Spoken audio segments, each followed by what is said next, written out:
Okay, I'll be honest. Before we even get to the main thing, firstly, the fact that I'm still wearing this thing, even in the UK heat, this is dedication. Secondly, this is probably going to be the longest one. Okay, I know I said about the Danganronpa one, and I said it was going to be a while before we get another long one, but Jesus, because of how in depth I wanted to go, this one's pretty long. Now, I'm gonna be honest. I feel like there's gonna be probably two types of viewers from watching this video. Okay, because I'm about to nosedive into some real nerdy stuff here. And look, some of you will either rock with it heavy because you would have played the game yourself, or it will leave you more confused than you would have been had you actually just not watched the video. Look, this game talk may even just go right over your head.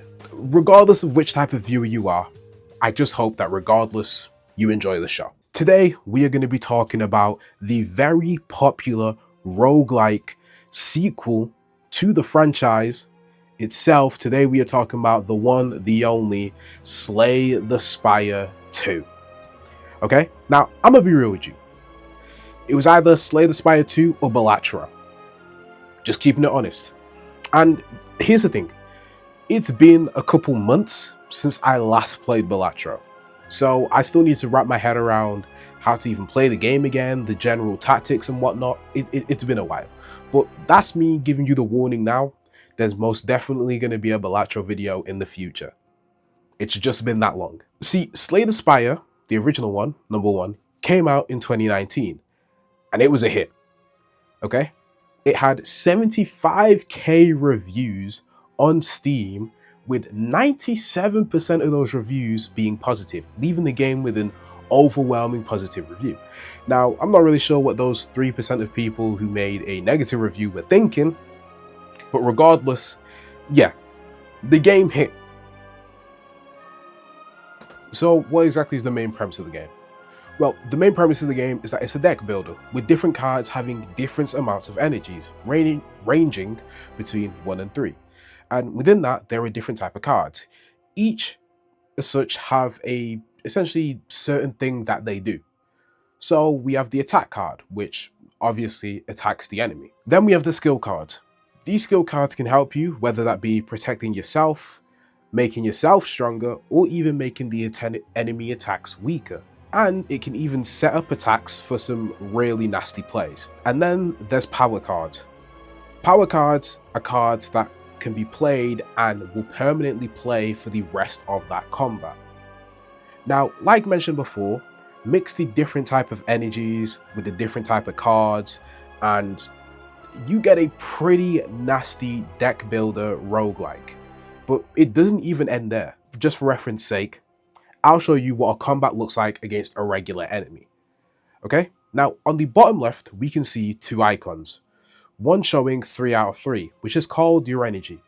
This is which allows you to play your cards, and another with a deck showing the number of cards in your draw pile. And you can even click on it to see which cards specifically are in your current draw pile. Then in the bottom right, we have the blue deck, which is the discard pile. Now, cards go into the discard pile whether or not you use them, okay? So whether you decide to use the card or not, the cards will end up in the discard pile.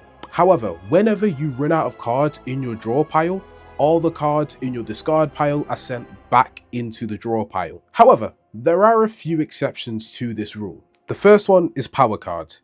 See, because power cards play for the rest of the combat, using them takes them out of combat permanently, as your character will use them permanently for the rest of the combat. Then there are cards that say exhaust. See, if you use a card and on it says exhaust, then instead of it going to the discard pile, when you use it, it actually goes into the exhaust pile. Now, the exhaust pile won't appear at first, but it is the purple octagon on the right hand of the screen.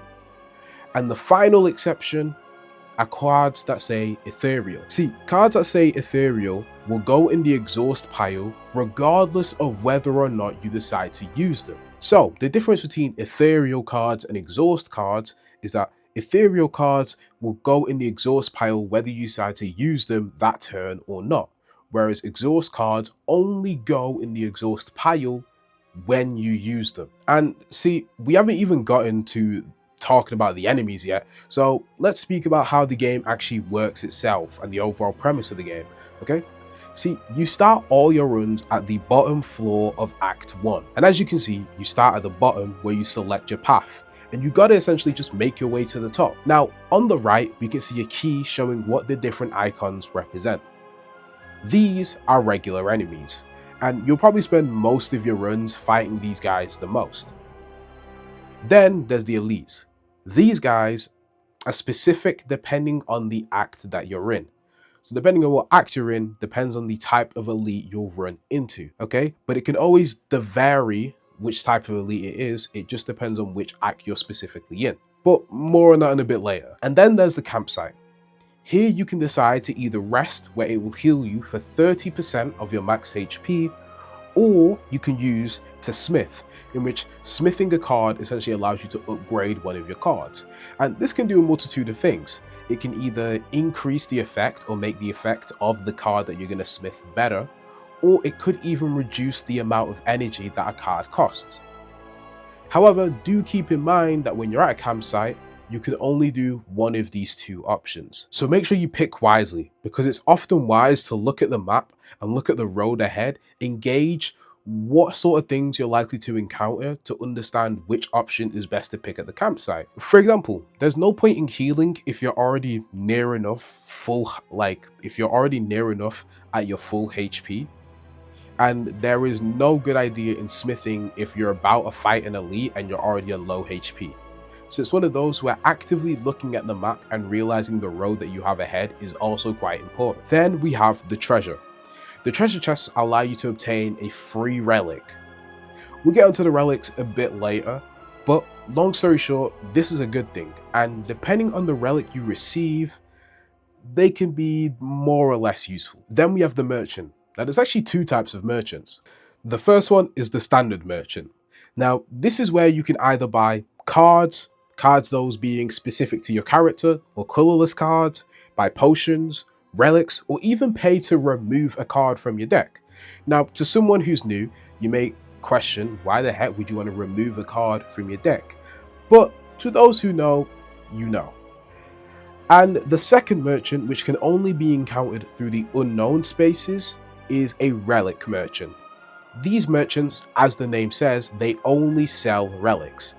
However, they tend to sell around 6-ish relics, and at this point, the standard merchant only sells 3 relics. So you're more likely to encounter a good relic if you do run into the relic merchant, but the only thing that they sell is relics, so do keep that in mind.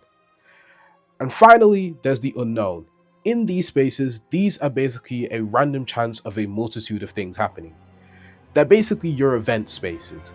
And you could get unlucky and encounter an enemy, or you could get one of the many random events in which it could either help you or hinder you, or maybe even do a bit of both. Like, it could make you lose coins. It could help you gain coins. It could make you lose HP in exchange for something. It could even increase your max HP. And you could even pay to obtain a relic. The point is, there are quite a few events that can be encountered through these unknown spots. And see, at this point, this is where we're going to start to steer off from Slay the Spire, and now we're going to start mainly focus on Slay the Spire 2. And this is because the information up until this point has been more or less a reflection of both games. But because we're finally going to be talking about the enemies in this game, these enemies are a bit more specific to just Slay the Spire 2. So let's start off with the elites. And this is where it's going to get kind of rough, because the elites, yeah, the difficulty definitely does go up here, especially from the regular enemies. The elites are something to be concerned about. And all the elites, if not most of the elites, tend to have some sort of fancy quirk about them that, once again, not only makes them more difficult, but adds a level of challenge and uniqueness to them. And the elite that you can actually encounter is dependent on the act that you're in. So let's start off by talking about the Act 1 elites. Now, Act 1 is unique in the sense that it actually has 6 different elites that you can run into. And when I say like within the act, I mean basically, long story short, you can only run into these elites in Act 1, okay? So the Act 2 elites, you can only run into in Act 2. Hopefully that's self-explanatory, but I just wanted to clear that up. Either way, let's say again, Act 1 technically has 6 elites, but they're actually split up into 2 groups of 3. Now, for simplicity's sake, I'm not going to explain why, because there's literally no need to do all that. But yeah, basically we're splitting them up into Act 1A and Act 1B. What better way to start it off than starting off with the Act 1A elites? The very first one is the Bygone Effigy. Now the Bygone Effigy actually starts off asleep, okay? The Bygone Effigy for the first few turns actually doesn't do anything. However, the Bygone Effigy has a move or an ability called Slow, in which whenever you attack the Bygone Effigy, it gets a 10% increase in its damage. And just for reference, let me show you the HP of a regular enemy, and then there's the Bygone Effigy, who has 127 HP, which, depending on which of the regular enemies we're looking at, the Bygone Effigy has close to double, if not triple, the HP of the regular enemies. So like I say again, the elites really are something to take seriously. You know, they're no boss battle, but it's enough that like if you underestimate them, they will swipe your feet. Then we have the second Act 1A elite. This one is called the Bredonis, right? This bird has an ability called Territorial, where at the end of its turn, it gains 1 strength. Now, all strength simply does is increases the damage from your attacks. So doing some very simple maths, if your attack was originally going to do 7 damage, but you have 5 strength, it means that your attack is now going to do 12 hits of damage. Simple as. Now, where this becomes a problem is because as the battle goes on, and the longer the battle goes on, Bredonis keeps on gaining 1 strength, making its attacks hit harder the longer the battle go on. So the key aspect of this fight is to kill Bredonis as quick as possible, because the longer the battle goes on, the stronger its attacks get, which means that the harder it's going to be hitting you for. Now we are on to the very last Act 1A elite, and this one is called the Frog Parasite. Now this one actually has the lowest HP of all the Act 1A elites, with only having 61 HP.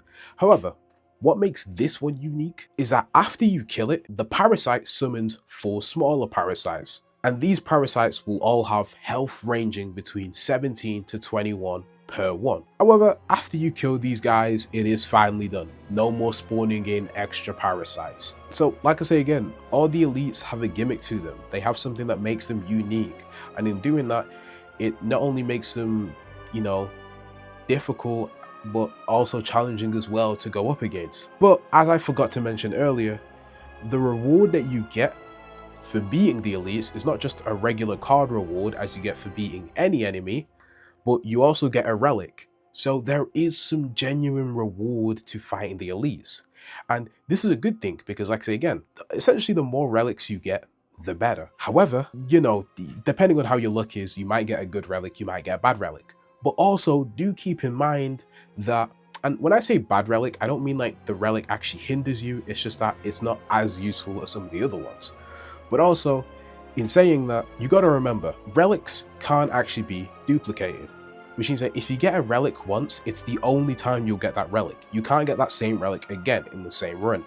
So, it's one of those where like, even if you do get a bad one, it means that your chances of getting a good relic the next opportunity is now higher. Now, we can finally get onto the 1B elites, or the Act 1B elites. And for the first one, we have the Phantasmal Gardeners.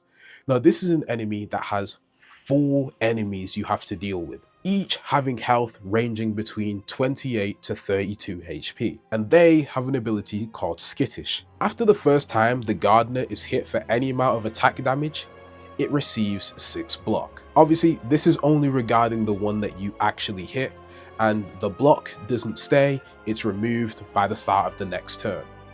So even if you don't end up hitting it again, that 6 block is gotten rid of by the start of the next turn. Then we have the next Act 1B elite, this being the Skull King Colony. This one has 79 HP, and this one has an ability called Hardening Shell, where the colony cannot lose any more than 20 HP per turn, meaning that regardless of the amount of attack damage you do to it, once you've hit that 20 damage threshold, your damages will no longer do any more damage. That is until the next turn, in which it resets back to 20. And the final Act 1B elite is called the Terror Eel. This one has 140 HP, and this is actually the first ability that an elite has that actually hinders the elite.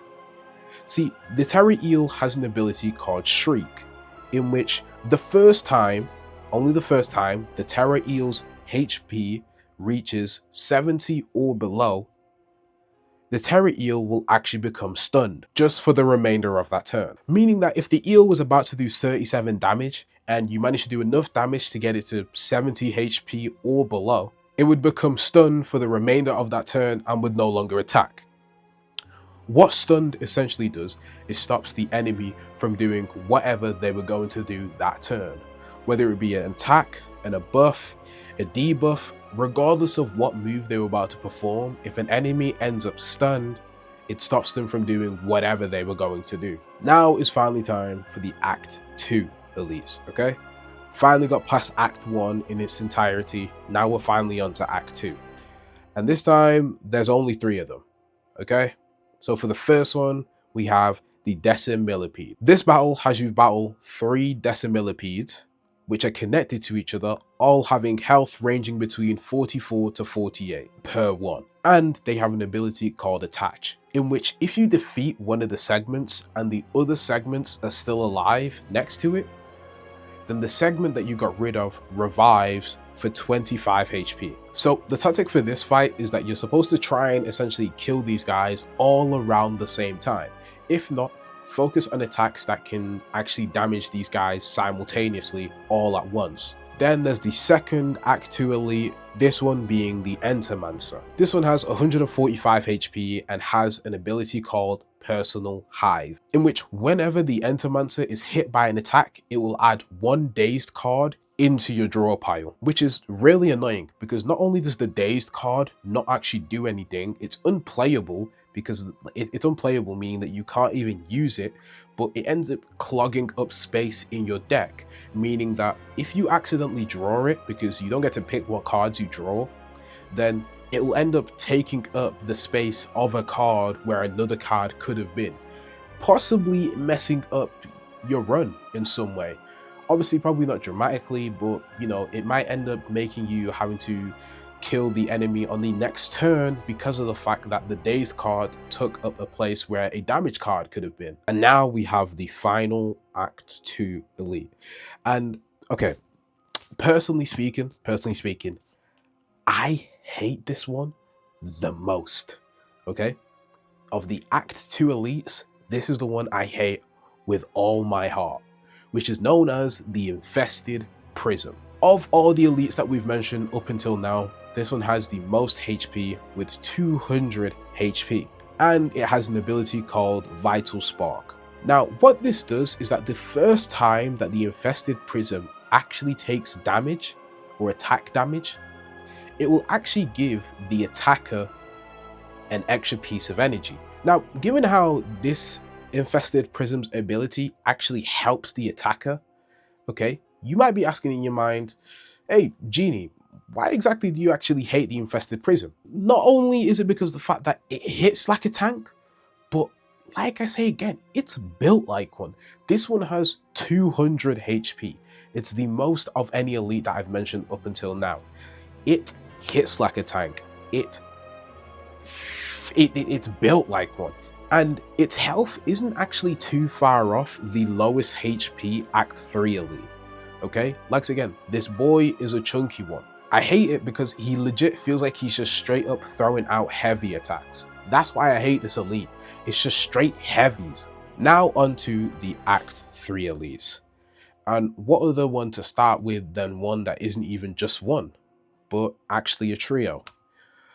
Yes, the difficulty is indeed ramping up with this one. We are talking about none other than the Knight trio. Now, the Knight in the front is the Flail Knight. The Flail Knight has 101 HP. Then you have the Spectral Knight with 93 HP, and the one in the back is the Magi Knight with 82 HP. Like I say again, this is where the difficulty really starts to ramp up, especially because the Magi Knight and the Spectral Knight both have abilities that affect you. The Spectral Knight has an ability called Hex, causing all of the cards in your current hand to become ethereal.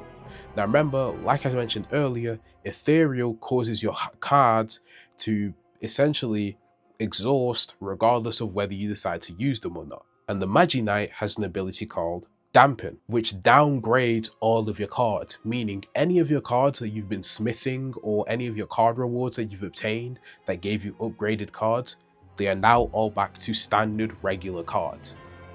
And these effects will last until you actually get rid of the specific knight that added the specific ability. Meaning that if you get rid of the Spectral Knight, you'll get rid of the Hex curse. If you get rid of the Magi Knight, you get rid of the Dampen curse. Next is the Mecha Knight. So I guess we're keeping the theme of knights going. And like I'm going to say again, the difficulty factor in this one definitely is still high, okay? The Act 3 elites are genuinely no joke. This one having 300 HP, and it has an ability called Artifact, meaning that it will negate the first 3 debuffs that you try to apply to it. Now, in regards to debuffs, we'll get onto them a bit later, and character specific ones, because certain characters can apply certain debuffs. But yeah, when we get to speaking about characters, you'll just realize just how annoying this ability is. Now, in all fairness, it only happens for the first 3 times, so all things considered, it's not the worst thing in the world, but it is definitely annoying to deal with. And like I say again, after you've dealt with that, you have this 300 HP Mecha Knight Titan you have to deal with. And last but not least, for the final Act 3 elite, we have the Soul Nexus. Now, I'm gonna be honest, okay? This is another one I really don't like. This one having 234 HP. Now, the Soul Nexus doesn't actually have a gimmick. And like the Prism that I was talking about earlier before, not only is it built like a tank, but it hits like one. And it's in the time where I was writing the script and now even currently recording this script where I'm starting to realize I might have a disliking for floating one-eyed creatures, which in all fairness, saying out loud, maybe that ain't a bad thing. I don't know. Okay, so you've made it through the floors and you've finally gotten to the top. And now it's time to finally face the boss of the act. It's time that we finally go over the bosses, okay? We've gone over the elites, but now we got to go over the bosses. And this is a different level of difficulty. And it makes sense because you've got to fight the bosses in order to get to the next act. So respectfully speaking, it does sort of make sense that these guys are difficult, but Jesus, when I get to explaining just how difficult some of these guys are, yeah, you'll realize that even for the elites who are brutal, these guys are completely different. Now, remember when I was talking about the Act 1 elites before, and I mentioned that with the Act 1 elites that there's essentially 6 of them and it's split into 2 groups of 3. Well, we're going to start off with Act 1, and I'm going to tell you now it's the exact same. Now, once again, for simplicity's sake, I'm not going to explain to you why, okay? It's genuinely not even worth it, that there's genuinely no benefit in telling you. It's just letting you know that it's, once again, at the end of Act 1, we have 6 bosses, but they're split up into 2 groups. So, for the same way we did it with the elites, we're going to do it for the bosses. We're going to have Act 1A bosses and Act 1B bosses. So let's kick it off with the first boss in Act 1A being the Ceremonial Beast. Now, the Ceremonial Beast has 252 HP, and this boss actually has 2 abilities, but technically speaking, the 2 abilities are essentially split up over 2 phases. So let's go over phase 1. Now, what happens in the first phase is it has an ability called Plow.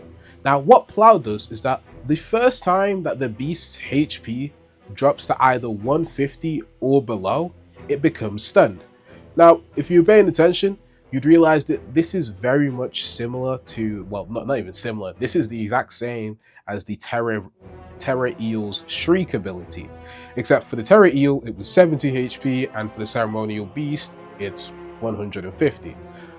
But it's the exact same thing. The Ceremonial Beast will become stunned once the HP drops below 150 or lower for the first time. Literally the exact same. Then for phase 2, the beast will actually apply an ability called Ringing, meaning that you can only play one card when that debuff is applied for that turn. Now, this debuff is only applied every few turns, it's not every time, and it isn't permanent. The next boss is the Kin Priest.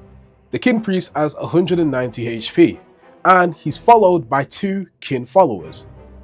Now, those guys will have either 58 or 59 HP each, but this is actually one of the 2 bosses in the entire game where you're not just fighting one being at once. But like I say again, it has the actual Kin Priest and the Kin followers. So in total, you're fighting 3 different things, but like again, this is only one of 2 boss fights where this does actually happen. And due to that, there is no special ability or anything like that additional to the fight, because that is essentially supposed to be the gimmick, the ability, having extra enemies.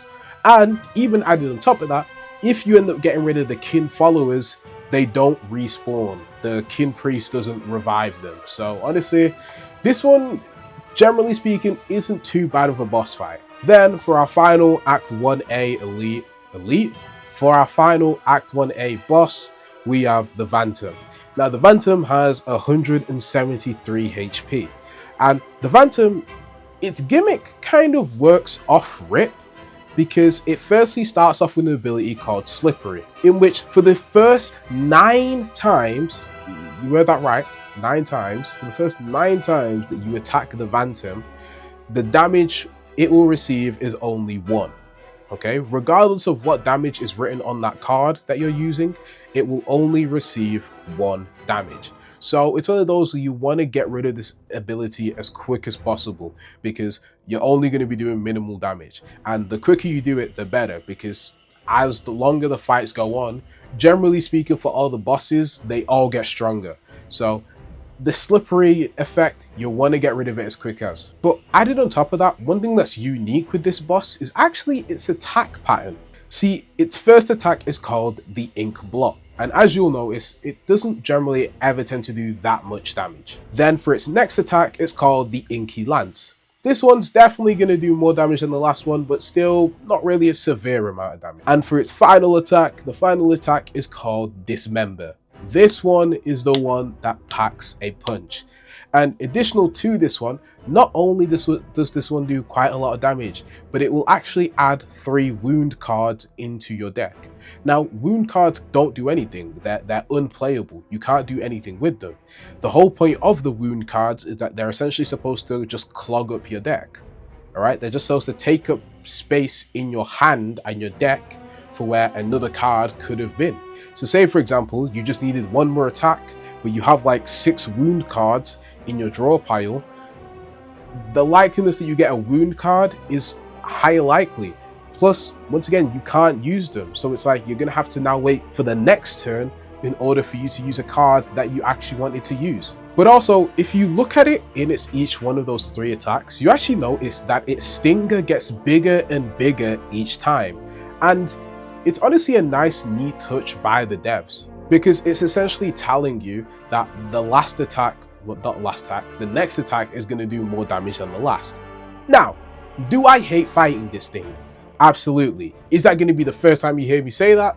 Absolutely not. And have I probably already said that up until this point? Most likely. But I will say that I do love the fact that the devs did add that in, because it's just like a small thing that, like, it's nice. It's nice to see. Now, let's get on to the Act 1B bosses. Okay? And to kick it off, the very first one that we have is the Waterfall Giant. Now, this boss has 240 HP, and its unique ability is called Steam Eruption. See, every few turns, it will increase its Steam Eruption up until it gets defeated for the first time. However, after you defeat it for the first time, the boss will become stunned for 1 turn, essentially allowing you to prepare your defenses. Why? Because essentially what Steam Eruption does is that whatever number the Steam Eruption ended up on means that it's gonna end up doing in its final turn. it's gonna nuke the entire site out. So if the steam eruption ended up on 37 after you defeated it, at the end of the next turn, it would deal 37 damage, essentially as a final attack, trying to take you out with it. So the quicker you defeat the giant, the better, because it means that the steam eruption won't go so high. And it's good because it's like, you know, if you end up letting the steam eruption get higher than your current HP, then you're really going to have to hope that you get those block cards in to sort of mitigate it. And nothing you can do will do anything to it. You can attack it, it won't change it. I don't think weak does anything to it. Vulnerable doesn't do anything to it. No matter what debuff you try to apply to it, it doesn't matter. So at that point, you gotta focus strictly on defense. And for the next one, we have the Soulfish. And yes, it is, whether I'm showing you a photo of it or showed me writing it myself, yes, it genuinely is spelled F-Y-S-H, all right? It's not that I can't write, that's just how the devs decided to spell it, which, you know, to each their own. It's their game. What can I really say? Now, this one has 211 HP, and this one has an ability called Intangible. What that basically means is, regardless of the damage or whatever damage it says on the card, when the fish is intangible, it will only receive 1 damage. Now, it's very much similar to the Phantom, except this will only happen for 1 turn, which means that most likely in these situations, you're going to mainly be focusing on blocking, because like doing 1 damage to it pretty much just won't be worth it anyway. And it will only really use this ability once every few turns, but regardless, it is annoying to deal with. But yeah, it's just one of those where in rounds like that, I would suggest probably just trying to focus either on defense, or depending on the character you're playing, you could actually use certain effects that you have or debuffs. And for the final Act 1B boss, we have the Lagavulin Matriarch. Now, this boss actually starts its first 3 turns completely asleep, unless you get rid of its shield, okay? If you knock off all of its shield, then it will wake up. But if you don't, yeah, for the first 3 rounds, it spends it completely asleep, not doing anything. In these moments, you want to be using any debuffs, any effects, depending on the character that you're playing. But yeah, this is the moment where you essentially want to be preparing yourself, either getting as many power cards in as you can, any skill cards that do any sort of effect or anything like that. Any status elements you can apply to it, this is the moment. As long as you don't get rid of its shield. If you get rid of its shield, it will wake up instantly. But if you leave it, you'll be fine. Now, this is actually the first boss that actually, instead of having the ability, simply just uses a power called plating. Now, what plating simply does is that at the end of a turn, you will gain an amount of block, and what plating does is that it will reduce that number by 1 at the start of a turn. So in this case, the Matriarch actually starts off with 12 plating. However, if you leave him, for the next round, the plating goes down to 11, and then the next round goes down to 10. And so on, you get the point. And the Matriarch has 222 HP, so not dissimilar, not too much of a difference in compared to the other Act 1 bosses. And that's it for Act 1, okay? All the bosses done. Act 1A and Act 1B, that's it for the bosses.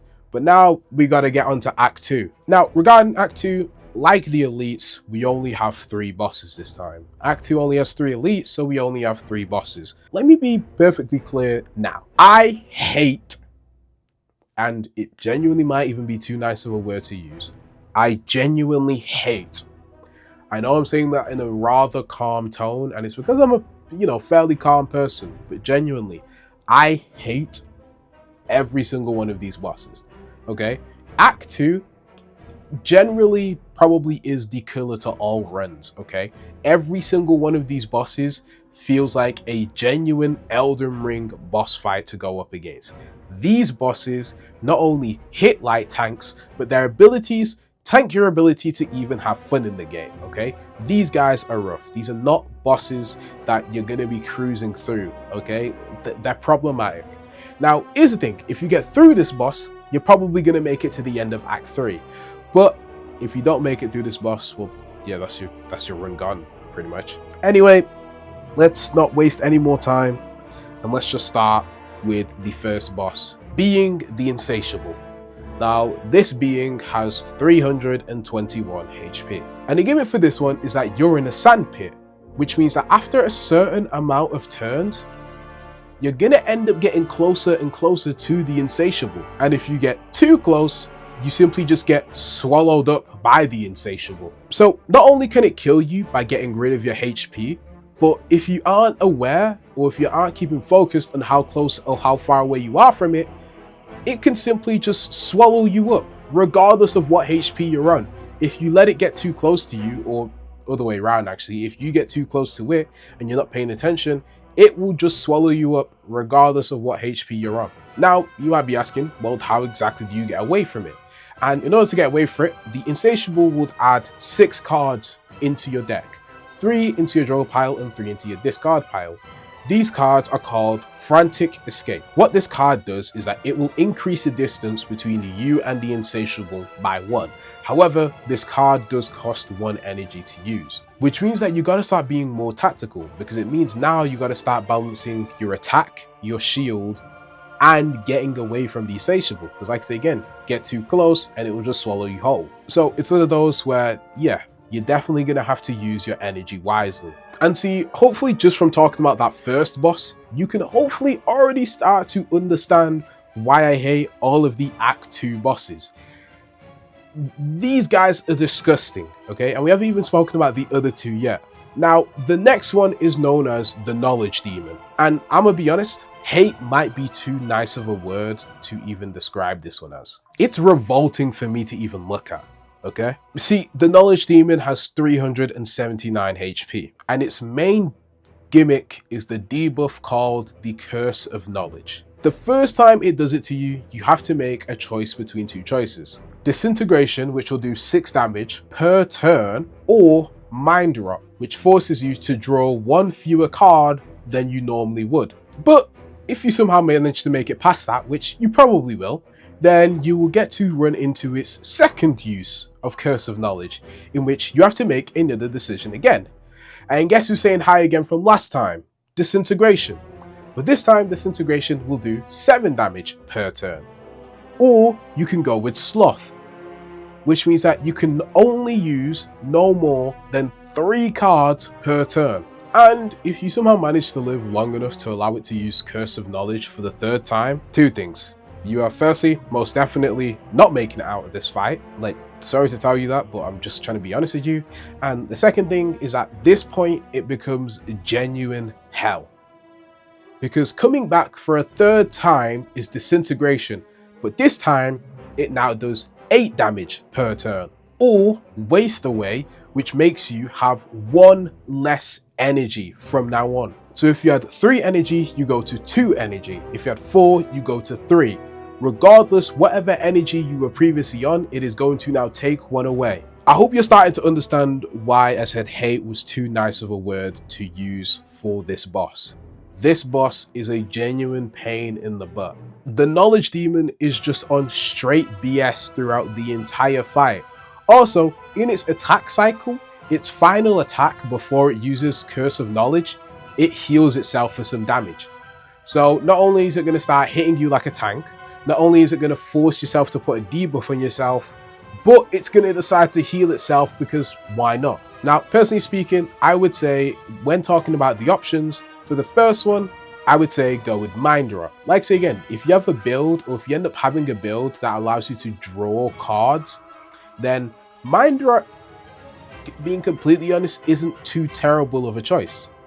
Now, when you get to the second option, or the second version of Curse of Knowledge, this time I would go with Disintegration.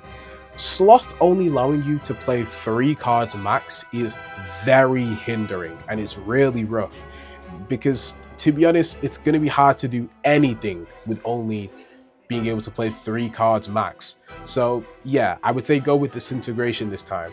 Yes, it does mean that you're going to have to shield yourself up a bit more, but it's one of those where comparing the other option, it's better. And I'm not even going to make a suggestion for the 3rd pick when coming to the 3rd use of Curse of Knowledge, because like I'm telling you again, if you let it get to that point, you're dead, okay? You're not making it out of that fight. I'm really trying to be honest with you. I'm not even going to suggest something because it's just not an option. You're not making it out of that fight. Now, for the final Act 2 boss, we have the Kaiser Crab, Now, the unique thing with this boss is that instead of fighting the crab head on, you're actually fighting both of its claws, keeping it accurate to real life crabs. Okay, it has one claw that's bigger than the other. Now, the blue claw has 209 HP and the purple claw has 199 HP. Now, the purple claw, every few turns, eventually will get to an attack called Laser, in which it will deal 31 damage and it will send the purple claw shooting at you like a genuine rocket. However, the next turn it will actually recharge, meaning that it basically won't do any sort of attack, it won't do anything. Now, the blue Crusher Claw actually mainly just focuses on doing heavier attacks. Also, after defeating one of the claws, the other claw will gain 99 shield. So whichever claw you end up getting rid of, the other one will respectively end up gaining 99 shield, but only for up until the end of that turn. Now, up until now, like I said, everything about this boss is unique, and I think this boss probably is the most unique one. Okay, personally speaking, it probably is the most unique boss of all the bosses. However, adding to it, it has an ability called Surrounded. What it does is that it means you will receive 50% more damage if you're being attacked from behind, meaning that you must use your attack cards and even, well, just your cards in general and your potions to make you face in the direction of the claw that's attacking you. And mind you, sometimes they'll both attack you at the same time. So it's better to face in the direction of the one that's doing more damage so that you end up taking less overall damage in the end. Is it a pain to fight? Absolutely. That is 100% without a doubt, it's a pain to fight against. But is it the most unique boss fight in this game? Without a doubt in my mind, yes. Okay, like I say again, this is, I think, by far the most unique one, and it's another one I want to praise the devs for because it truly is a unique fight. Is it a pain to fight against? Absolutely, but it is a good one. Now we are getting on to the big bosses. Okay, we are finally at Act 3.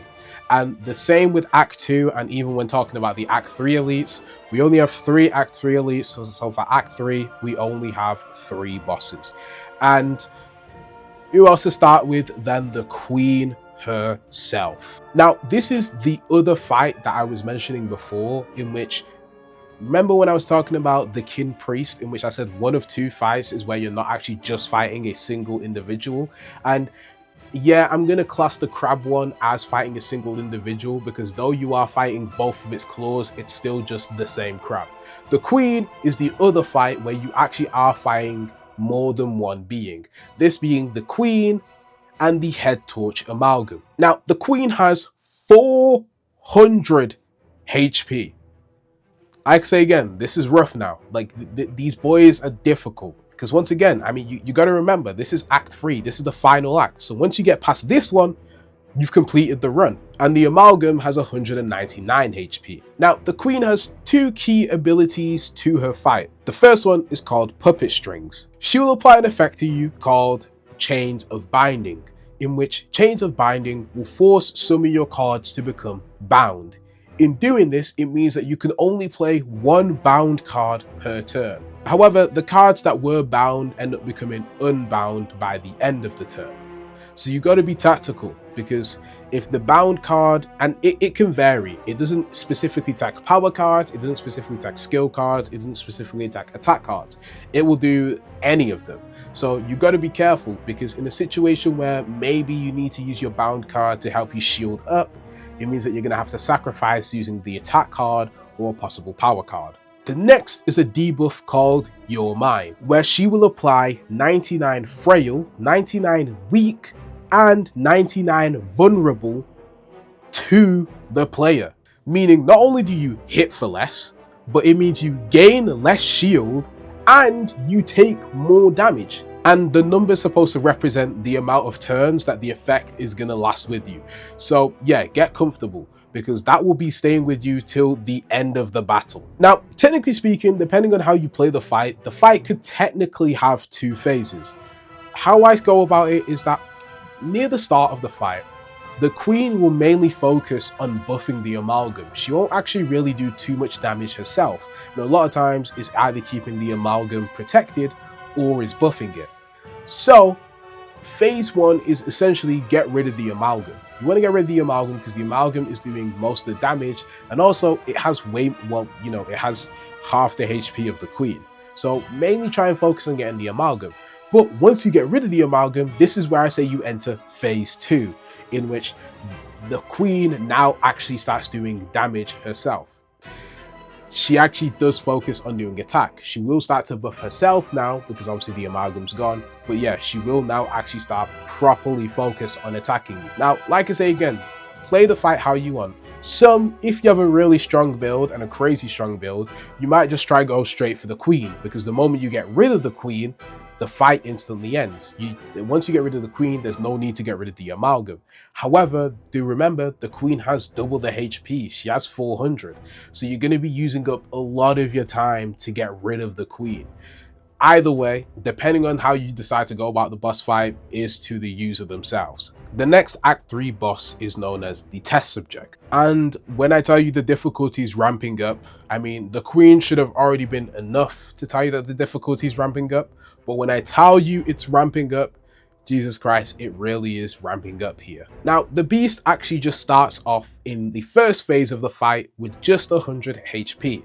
Let's say first phase because yeah, this fight's gonna get pretty wicked. It has an ability called Enrage, in which what Enrage does is that for every time you play a skill card, it gains 1 strength. This is detrimental to certain characters, okay? This affects certain characters more than others.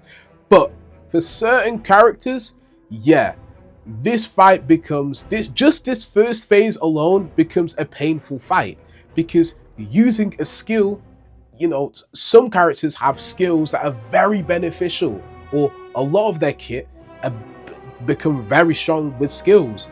So running into this boss, this first phase becomes a problem for them to get through. However, after you kill it, you enter phase 2, in which it actually revives, but it will revive with 2 heads and now has 200 HP. I think you can start to understand where we're going with this. However, it will lose the ability Enrage and gain a new ability called Painful Stabs, in which it will shuffle a certain amount of wound cards into your discard pile for each time that you receive unblocked damage, which personally speaking is much easier to deal with than Enrage. And after killing it for a second time, it will revive for a third and final time with 3 heads, and guess what, now it is going to have 300 HP. Now it will be possessing an ability called Nemesis, and no, I'm not making a shout out to Resident Evil, that's genuinely what the ability is called. What this does is at the end of every other turn, it will gain 1 stack of Intangible. And remember with the fish, as I mentioned with Intangible, what Intangible does is that you can do no more than 1 damage to the enemy, regardless of what it says on the card. So if the card says 20 damage, heck, you're only going to do 1. You can use all the attack cards you want, regardless, it will just constantly do 1s. So yeah, in these moments, like I say again, you probably want to best off focus on defense or prepping up your attacks, but it only does this every other turn, like I mentioned with the fish. Now, the reason why it's able to revive is because it also has an ability called Adaptable, in which it says that it will cause it to revive even stronger where it would have been defeated. And for the final Act 3 boss, we have the Doormaker. Now, the Doormaker is a bit of a weird one, because in total, he has 489 HP. But it's a bit of a weird boss fight, okay? Because the Doormaker starts off as a bunch of floating rocks. However, once you defeat it, it turns into its Hungry variant. Here, it will apply an ability to you called Hunger, meaning that whenever you play an attack or skill, it will instantly exhaust that card. Now, something I must note is that you can only kill the Doormaker when it's in one of its other variants. So, if you fail to kill the Doormaker in time, it will revert back to its Closing Rocks phase, in which then you have to kill it again in order for it to enter one of its other variants. Once it enters its other variants, that is where you can truly kill it. Okay, so you can't actually kill it when it's in its rocks phase. It has to enter one of the other variants in order for you to be able to truly kill it. Now, if you fail to kill it whilst it's in its Hunger phase, it reverts back to the Floating Rocks, or the Closed phase. Now, after defeating the Closed phase again, you end up getting it to its next phase. This variant is called Scrutiny, and it will apply, ironically enough, an ability to you called Scrutiny. What this does is that it will not allow you to draw additional cards during your turn, meaning that any card that you have that would naturally allow you to draw more cards no longer gonna work. Side note, whichever HP you left it on in the Hunger variant, that HP is then transferred over. So say you were in the Hunger variant, you got it down to 200 HP, it goes back to closed, you kill it in its closed phase and it goes into the Scrutiny variant. Now it would only have 200 HP left, okay? So it's not gonna gain any extra HP, it's just gonna continue on from where you left it off in the last variant. Now, if you fail to defeat it again, it will close once again, and once you manage to get it to reopen, it will end up in its final variant. This is known as the Grasp variant. Now, I'm not gonna lie with this one. The same way how I was speaking about the Knowledge Demon is the same way I'm gonna speak about the Doormaker. If you manage to get it into its Grasp variant, you probably are not making it out of this run, okay? You're probably dead, if not close enough, right? You're just not making it. It's not gonna happen. And this one, ironically enough, like Hunger, like Scrutiny, uses an ability called Grasp. Whenever you play a card, you lose 1 energy. An absolutely brutal effect, which is why you probably want to defeat the Doormaker before you get to this phase, because like I say again, the longer it goes on, the worse it gets, and that final ability is a brutal one, so you probably want to kill the Doormaker by the time you get to this point. Now, for those of you who are locked in with Slay the Spire 2 and actually play the game on the public beta variant, you know, the variant of the game where the devs are actively trying to change stuff with the game and trying new features out, essentially trying to balance the game, if you will, you'd actually know that there's a different boss that ends up taking the Doormaker's place, that boss being called the Eon Glass. However, because it isn't in the base game, I'm not going to talk about it. The reason I mentioned it is that I'm trying to let the nerds know, alright, before anyone types it in the comments, I'm trying to let the nerds know your boy knows ball. Now, after defeating one of the Act 3 bosses, you finally meet the Architect, the wretched being who is somehow responsible for all of this happening. Regardless, after he kills you, he sends you back down to the bottom where we finally unlock Ascensions. Now, after completing a run on a certain character, or the character that you play for the first time, you will unlock Ascensions for the first time. Now, what Ascensions essentially aim to do is make the runs progressing from this point on harder. Now, there are 10 Ascensions in total, which is actually half the amount that there was in the original Slay the Spire, but because in the original Slay the Spire there was 20, but this time you only have 10. But do not think just because there's only half as much that the game is any less difficult, okay? Because these boys do definitely get difficult as the Ascensions ramp up. So let's finally talk about them. In Ascension 1, we have an effect called Swarming Elites, which means that elites are 60% more likely to spawn in. Then in Ascension 2, we have an effect called Weary Traveler. Weary Traveler makes sure that the Ancients from now on will only heal you for 80% of your missing HP, okay?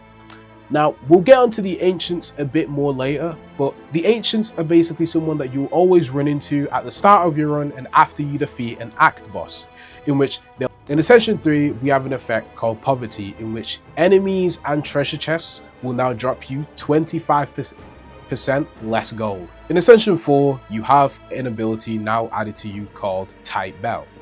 Normally, you would start each run with 3 potion slots, but what this Ascension does is now only allow you to have 2 potion slots. Like again, normally you would have 3, but it's 1 less. So to be honest, this one generally isn't too bad, but it's a bit of a rough one. Ascension 5 introduces an effect called Ascender's Bane. Ascender's Bane is a card that's added to your deck that is both not only ethereal, but it's eternal, meaning that the card cannot be removed or transferred out of your deck in any way, shape, or form.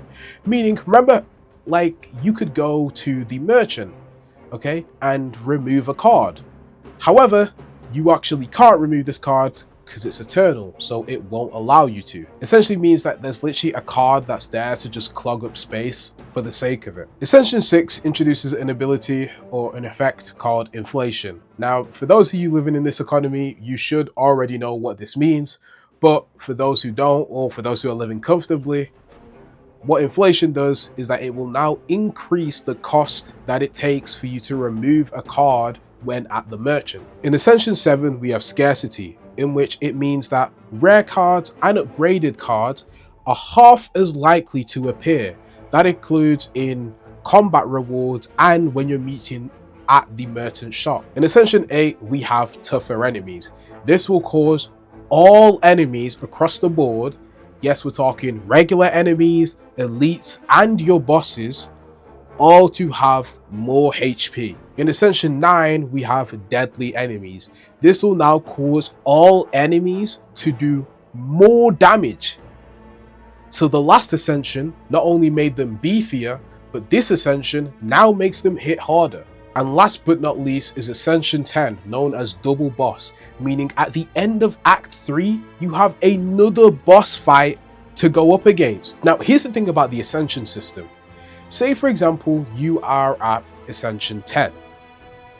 The Ascensions stack, meaning in your run, if you're at Ascension 10, you have to deal with all the effects of Ascension 1 through 9, including number 10. It doesn't mean you just go with the effect that is on that Ascension. You have to deal with all the previous ones added to that. And now maybe you can really start to understand how difficult the Ascensions can make the game. Also, Ascensions only apply to the specific character that you're playing.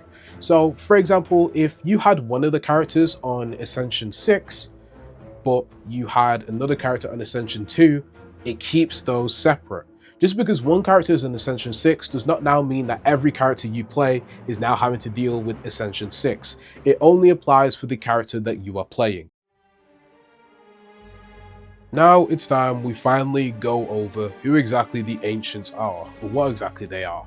These guys, as mentioned before, will always be encountered at the start of your run, and you'll always meet with a different one after you end up defeating an Act boss, except for the end of Act 3, because once again, once you get to the end of Act 3, that's the final boss done. And they'll always heal you to full HP unless you reach Ascension 2, as now, once you reach Ascension 2, they will only heal you for 80% of your missing HP. Now, I'm not going to go over what they offer because they all offer a multitude of items and we'd be here a lot longer than we're going to be. So I'm just going to go over who exactly they are. Now, at the very beginning of your run, at the bottom of Act 1, you will always be running into Niao. Now, Niao is a whale. She's known as the Mother of Resurrection that has sadly been exiled. Do we know why?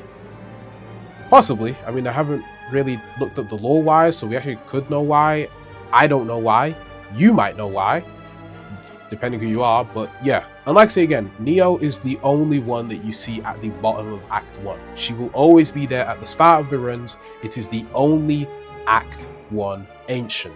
Now in Act 2, the Ancients that we can encounter increases to 3. The first one is Erebus, who is a living rainbow. Then the next one is Pale, who's a melting dragon. And the final one for Act 2 is Tezcatara, who is known as It Which Feeds the Fire. For Act 3, once again, we have 3 Ancients that you can run into at the bottom of Act 3. For the first one, we have Nonu Paipe, who is a Serendipity incarnate. Then the next one is Tanks. He's a Chimera King. And finally, for Act 3, we have Vaku, who is known as the First Demon. And the special thing about Vaku is Vaku seems to be the one who crafted the contract with the Ironclad. Now, there is actually one more I missed out, but the special thing about this one is that this one can actually be encountered in either Act 2 or Act 3.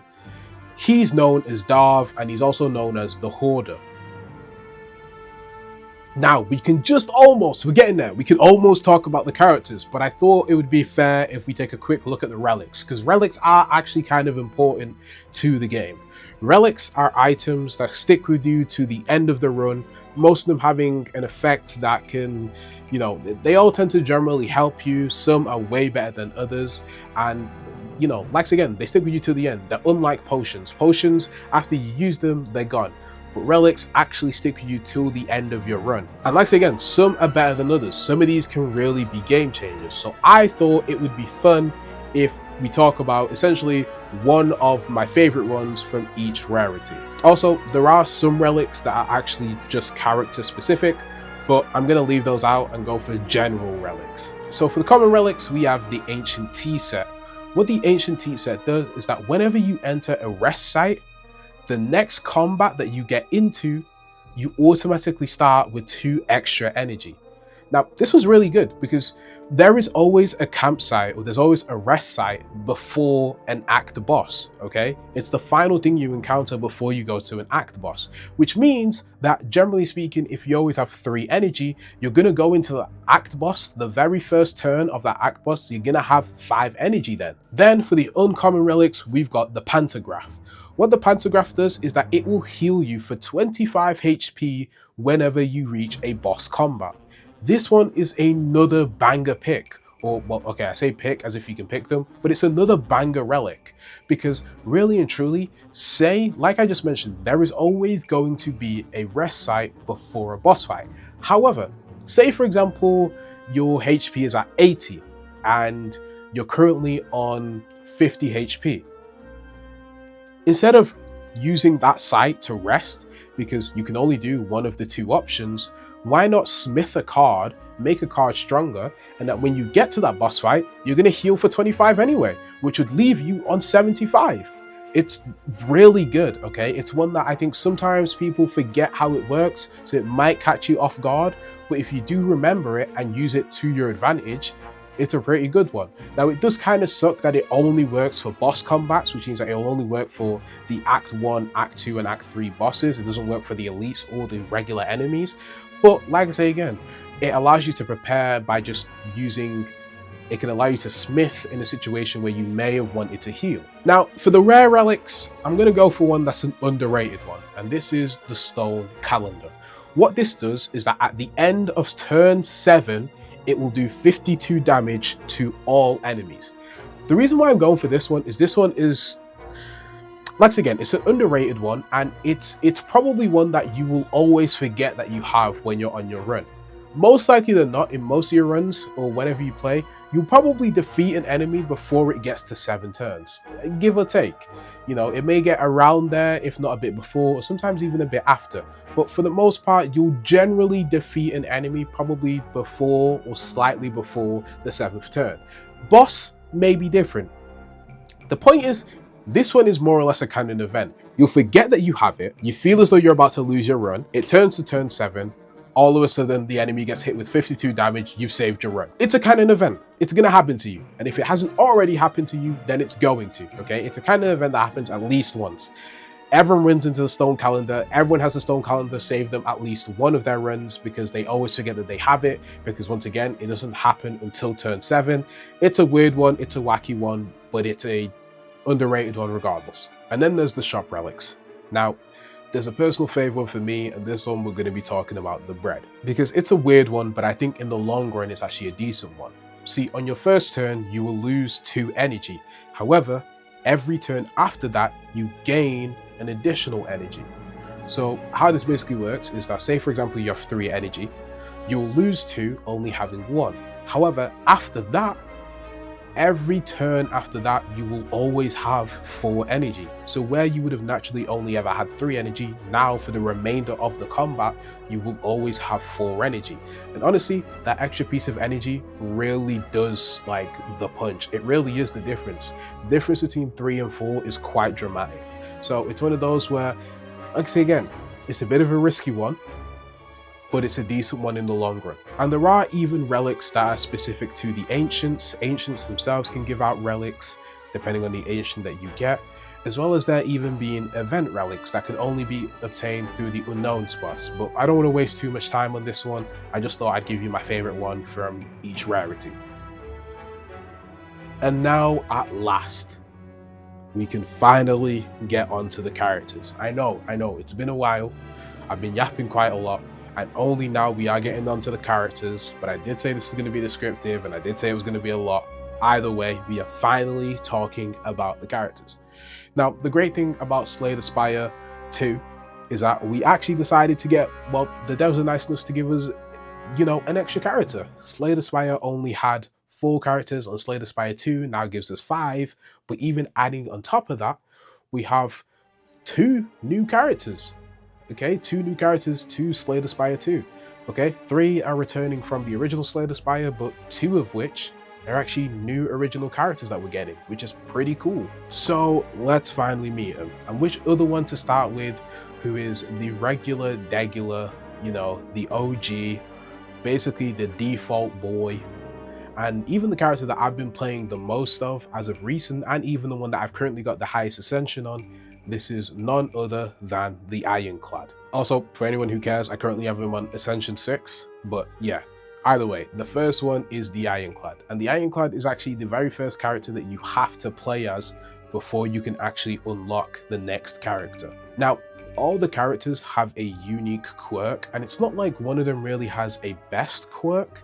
It's just whatever character you sort of gel with the most. Even though I have been playing the Ironclad the most as of recent, he's not even my favorite character, but I do like playing him a lot, hence why I've been playing him a lot recently. Now, of the 5 characters, the Ironclad is actually the one that possesses the most HP, starting off with 80 HP.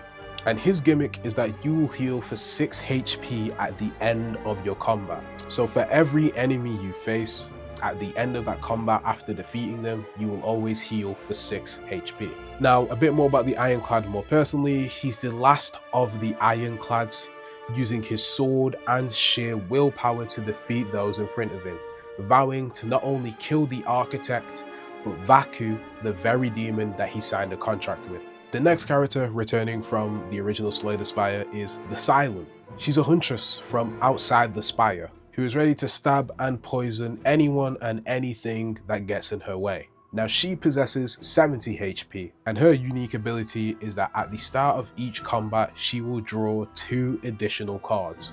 Now, for our next character, we are actually talking about our first new character to Slay the Spire 2, okay? And this one is known as the Regen. The heir to the throne of stars wields cosmic powers, but his minions are the real ones doing the work. He possesses 75 HP, and the unique thing about the Regen is that the Regen actually uses 2 different energy systems, the sun and the stars, and his ability is that you start each combat with 3 additional stars. Our next character is another new character to Slay the Spire 2, okay? And this one is my personal favorite, though I haven't played a whole lot of as of recent, because like I say again, I've been on the Ironclad quite a lot. This one is known as the Necrobinder. She actually possesses the lowest HP of all our characters, only having 66 HP, and her unique ability is that she summons a giant left hand known as Otzi, who starts off on 1 HP. She's a Spire-born Lick who seeks her revenge and relies upon her trusty left hand, Otzi, to help her in combat. And for our final character, meaning that we're going to have to say goodbye to one of the original Slay the Spire characters, to the one we're saying hello to, it is none other than the Defect, meaning we're going to have to say goodbye to the Watcher, who sadly isn't returning to the game. The Defect possesses 75 HP, and its unique ability is that it starts with 1 channeled lightning orb. The Defect is an automaton, constantly modifying itself to adapt to survive. It deploys orb technology when it must fight. Now, having spoken about the characters, I now want to talk about sort of how the characters generally work, because generally speaking, all the characters in the game can kind of be played on this idea that they each have 2 paths that you can go down, 2 builds. For example, the Silent has cards that can cater towards a more toxic build that requires the Silent to use or to do a lot of toxic. However, she also has cards that can cater towards a Shiv build, in which you're mainly using Shivs to deal your damage to the enemy. However, it doesn't mean you have to constrict yourself to one of these builds. You can decide to go for a bit of both if you want. The thing is, whenever you cater one of your builds to one of the 2 paths, it makes it a bit easier in the sense of you already know what cards to look out for and what cards you're expecting to see, or the cards that you want to be adding to your deck.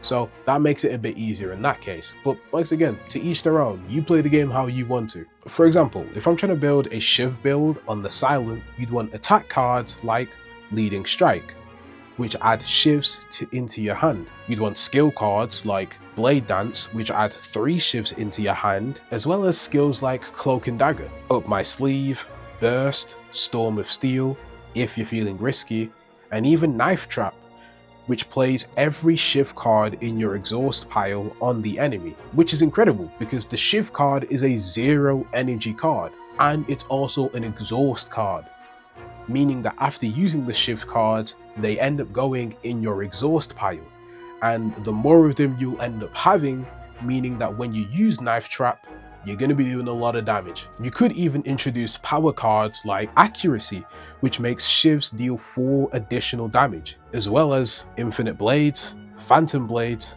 and even Fan of Blades. So I thought, why not talk about some of my personal favorite cards for just some of the characters, and explain to you why they can set up for some nasty plays, if not some nasty builds and general setups. So I thought, why not start with the Ironclad? Easy for me because it's the one I've been playing the most, and to be honest, it's probably the most noob-friendly character of all the characters. Like, if you're someone who's new to Slay the Spire, then it's probably the character that I can probably give the best amount of information for, because it's a bit easier to play the Ironclad than I think some of the other characters. And let's start off with going over some of the attacks, because trust me, once we get towards the end, it's gonna get crazy. Now, for the first attack I want to talk about, let's talk about Thunderclap. Thunderclap deals 4 damage and applies 1 vulnerable to all enemies.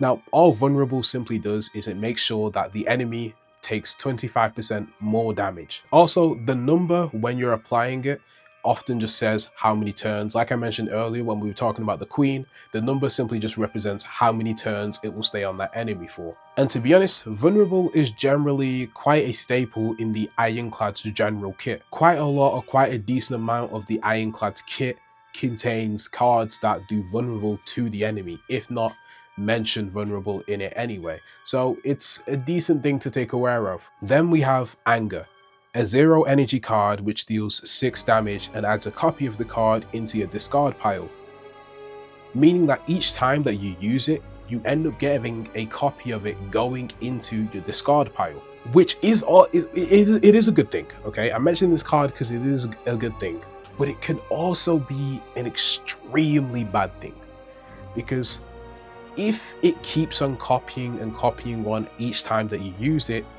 it can end up clogging up your deck. Now, like I say again, it can be good because if you have a vulnerable enemy and you have quite a few of those cards, it's decent. However, if you keep on clogging up your deck with them, you'll never get to your other cards, meaning in situations where you want to be healing, you're going to end up your round only having used like 1 energy because of the fact that most of your cards were clogged up with these Anger cards. So it's like, it can be a good card, but it can also very easily bite you in the butt. And then there's Body Slam, which deals damage equal to your block. So quite simply, however much shield you have, it will do that as damage.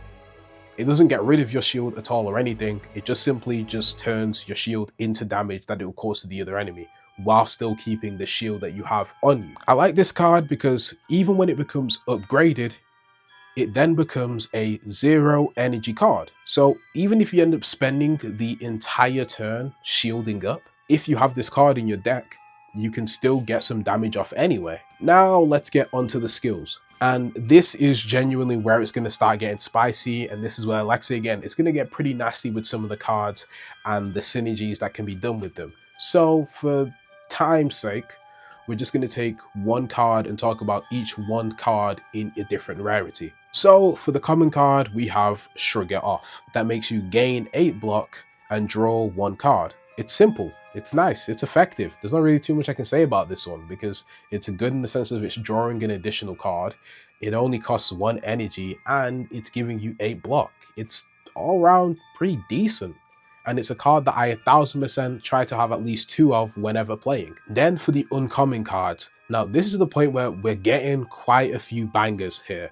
Okay, quite a few of these cards are bangers, such as Evil Eye, Forgotten Ritual, Infernal Blade, Expect a Fight, if upgraded even better, Colossus, and even Battle Trance. But for the one I'm going to talk about, it's going to be Flame Barrier. Now, I'll admit, this one is a bit of an oddball because this one's mainly only effective against enemies who do a multitude of damage over the case of 1 turn. For example, sometimes you might see enemies that do 3 times 4 damage. meaning that they're going to hit you 3 times for 4 damage, instead of just doing 12 damage in one go. And in moments like that, this card is really good, because for each time that they attack you, they're going to end up taking 4 damage, meaning that you'd end up doing 12 damage to that enemy. It's incredible. However, most enemies tend to only really hit you once, so it's not incredibly beneficial, because it doesn't really, like I said again, it's a bit of an oddball. It's very good in the sense if it's giving you 12 block, which is a good amount of block, but at the same time, the effect of it isn't too great. And for the rare cards, there are 2 cards that most definitely grab my attention. The first one being 1-2 Punch and Offering. But in this case, let's look at Offering. It's a 0 energy card that allows you to gain 2 energy and draw 3 cards at the cost of 6 HP.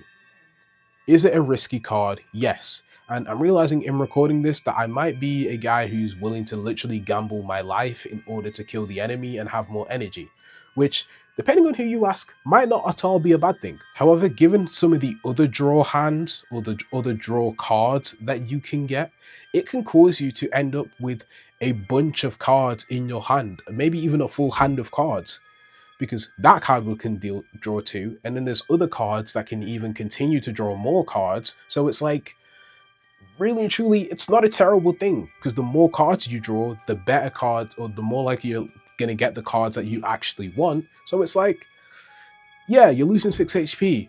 Is it risky? Yes, but like, it's also, it can do some good. Now for the power cards. Now for the uncommon power card, or for the uncommon power card options, we have some goats off rip, like Feel No Pain, Inflame, Juggling, Stone Armor, and a personal fave, and the one we're going to go on about, Stampede.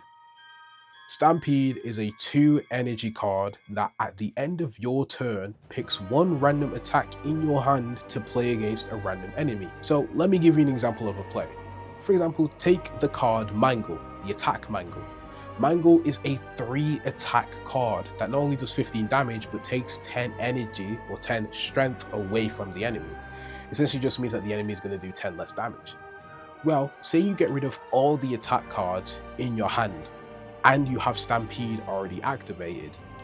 If you get rid of all other attack cards in your hand, it means that the card Stampede is going to essentially have to play the card Mangle, meaning that you get to play a 3 energy card for free. You're playing it for no energy, which is incredible. And for the rare cards, we have some of my personal faves like Hellraiser, Juggernaut, Pyre, Unmovable, and my personal favorite, this could even be my personal favorite card in the game, or it's definitely up there anyway, Barricade. A 3 energy card which makes it so that the block is not removed at the start of your turn. So if you had 30 block and the enemy is about to do 12 damage to you, you keep the remaining 12 block. It doesn't go at any point, it stays with you till the end of the combat. It's incredible, because if you decide to build up your block, it means that in the later turns, you can just focus straight on offense because of the fact that you've built up your block high enough. I have a photo and I'll try to make sure to actually show it, but due to this card, in an Act 3 boss fight, I was able to have 228 block in that battle. Plus, if it's upgraded, it actually goes from a 3 energy just to a 2 energy. And I can genuinely tell you this now, like, hand on heart, genuinely, I'm pretty sure that wasn't even the peak amount of shield or block that I ended up with. I'm pretty sure in that run, I did end up having more than 228. That was by far, like, without a doubt, one of the best runs I've ever had on the game so far. And remember how I mentioned the card earlier, Body Slam? Well, like I say again, Body Slam deals damage equal to your block to the enemy. So just imagine if I had Body Slam in that run, I would have done 228 damage in just 1 turn. Plus, if you manage to upgrade Body Slam is actually a 0 energy card, meaning that I would have been able to do 228 damage for free. And now you start to understand what I mean when I say that you can have some pretty nasty builds and pretty nasty plays with the synergies between certain cards. It's pretty mind-blowing. Now I feel like we have time to talk about one more character in the game, and I thought, why not talk about one of the new characters? Plus this video has been going on for ages now, so I thought, why not talk about the Necrobinder? Now the interesting thing with the Necrobinder is that her two paths or builds can allow her to either make Otzi a literal tank, or it can focus on applying the effect Doom onto enemies. Now what Doom simply does is that anytime you apply Doom to an enemy, if the Doom applied to the enemy ends up reaching the same amount of HP that they have, at the end of that turn, they will end up dying due to the Doom. Essentially, if an enemy has 120 HP and you have somehow managed to apply 120 Doom to them, if they have 120 HP left and you manage to apply 120 Doom to them, by the end of that turn, they'll just instantly die to the Doom. Now, it's important and a key reminder to know that it will only happen at the end of the turn. And the reason why I say that is because if the enemy is about to do an attack that's gonna kill you, the Doom won't save you because it happens at the end of the turn. So do keep that in mind. But to be completely honest with you, the Necrobinder would probably be best with a build that actually tries to utilize a bit of both. So starting off with the attack, with the common attack, we're going to go with Flatten. This is a 2 energy card that causes Otzi to deal 12 damage. However, the card costs 0 energy if Otzi has already attacked this turn. So quite simply, if you end up using another card in that turn that causes Otzi to deal damage, that card will end up costing 0 energy. Just means that you get to do some free damage, which is pretty decent, to be honest. Also, I'm always going to pronounce it Otzi. I know it's spelled O-S-T-Y, not O-T-S-Y, and it sounds like I'm pronouncing it the second way and not the first way, but I don't know how to I don't know how I'm actually supposed to pronounce it, so that's just how I'm going to pronounce it. Now for the uncommon attack cards, we have Severance, a 2 energy card that does 13 damage and adds a soul card into your draw, hand, and discard pile. The soul card is a 0 energy exhaust card that draws 2 cards. And for the rare attacks, we have Time's Up, a 2 energy attack that deals damage equal to the enemy's Doom. So if you've stacked a lot of Doom on the enemy, you can simply do that damage to them. So if you somehow have done, 80 Doom to the enemy, you're now going to do 80 damage to them. Pretty decent, to be honest. Now for the common skills, we have Negative Pulse, a 1 energy card that gains 5 block and applies 7 Doom to all enemies. To be fair, this is just a decent card whenever you're dealing with more than one enemy. So yeah, I thought, why not? For the uncommon skills, we have No Escape, a 1 energy card that applies 10 Doom plus an additional 5 Doom for every 10 Doom already on the enemy. So if you have an enemy that's already on 40 Doom, and I'm going under the assumption that the extra 10 Doom that you're already applying to the enemy is not added in with the 5 that's getting stacked on top, the enemy would end up on 70, because 5 times 4 is 20, which would be 60, and then you have the 10 Doom that the card is going to end up applying to them anyway. And for the rare skills, we have a personal favorite card of mine. We have the End of Days, which applies 29 Doom to all enemies, and it will just insta-kill the enemies with at least as much Doom as HP. This card is nasty. Straight up, this card is insane. Plus, like I said in that last part, if the enemy has as much Doom as they have HP, instead of having to wait till the end of the turn for the Doom to kill them, it will just kill them straight up. Now, for the uncommon power cards, we have Countdown, a 1 energy card that will apply 9 Doom if upgraded. Unupgraded, I think it only does 6 Doom to a random enemy, which is good, because if you're going down the Doom build, this is already down a good card. But also, if you get this earlier in the run, it's simply just an incredible card to have, because it just means that the Doom will start stacking up earlier on, 9, 18, 27, 36, 45, 54. Like after 5 turns, the enemy would already have 54 doom on them. That's incredible. 9, 18, 27, 36, 45. After 5 turns, the enemy would already have 45 doom on them.